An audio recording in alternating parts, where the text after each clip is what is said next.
तो गाइस आज हम पढ़ने जा रहे हैं बेसिक मैथ्स का लेक्चर नंबर 5। लेक्चर नंबर 5 में हमने ये पढ़ा कि मॉड्यूलस कॉन्सेप्ट क्या होता है। तो मॉड्यूलस कॉन्सेप्ट वो होता है जिसमें अगर दो के आसपास अगर मॉड लगा दिया जाए तो वो 2 ही रहेगा, लेकिन अगर -3 के आगे मोड लगा दिया जाए तब भी वो 3 रहेगा। तो इसका मोड मतलब होता है कि अगर हमने उसके आगे अगर हमने मॉड लगाया किसी नंबर के आगे तो वो नंबर माइनस से मल्टीप्लाई होके वो सेम हो जाएगा। तो ऐसे हमने 2 माइनस पाई का मोड लगाया तो आंसर आया पाई -2, क्योंकि माइनस हमने जब मल्टीप्लाई करा माइनस से तो -2 हो गया और पाई प्लस का हो गया। तो पाई को हम लेफ़्ट साइड ले आएंगे और -2 को राइट साइड, तो पाई -2 हो जाएगा। तो ऐसे ही हमने एक्स मोड अपॉन में एक्स को रखा, तो हमने फिर एक्स को अगर राइट साइड ले गए हम तो एक्स मोड जो होगा वो एक्स मोड को हमने माइनस से मल्टीप्लाई करा तो आंसर आया -1। फिर इसके बाद हमने पढ़ा square root concept. Square root concept हमने पढ़ा कि अगर कोई स्क्वायर रूट में हो, अगर जैसे एक्स स्क्वायर रूट में है तो हम अगर उसको मॉड भी करेंगे तब भी उसका आंसर 3 होगा। लेकिन अगर रूट में 1 जैसे 9 रूट में है तो अगर हम उसको कैसे भी करेंगे तो वो 3 आएगा। लेकिन इसमें -3 भी आता है और 3 प्लस का भी आता है।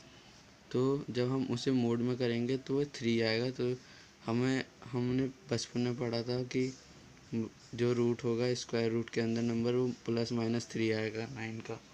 तो हमने अब पढ़ा कि मॉड लगा देंगे अगर तो वो 3 आंसर, एक ही आंसर आता है जो 3 होता है।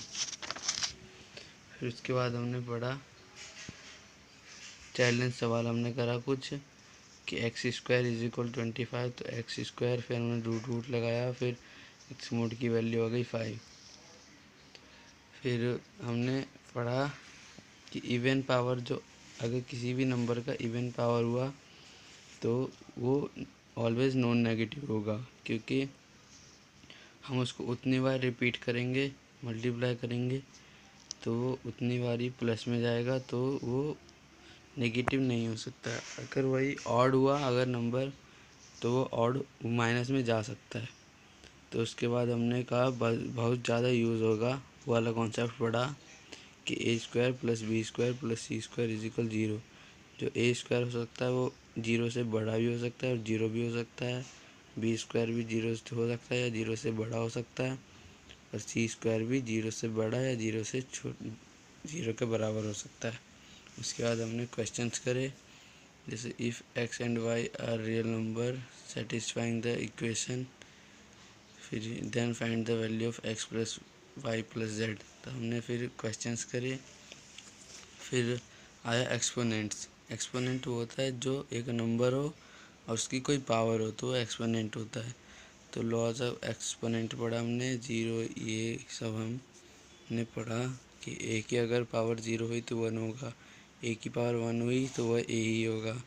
अगर a की पावर m हुई और दूसरा मल्टीप्लाई करें a की पावर n से तो a की पावर m + n हो जाएगी, और a की पावर m हुई और वो डिवाइड हो a की पावर n से तो a - n हो जाएगा। फिर उसके बाद हमने पढ़ा कि अगर अपॉन में 1/a की पावर m हुआ तो वो a - m बन जाता है। फिर उसके बाद पढ़ा कि अगर ब्रैकेट में a की पावर m हो और ब्रैकेट क्लोज करके n हो तो वो m × n हो जाएगा। तुमने ऐसे ही सॉल्व करा कुछ, फिर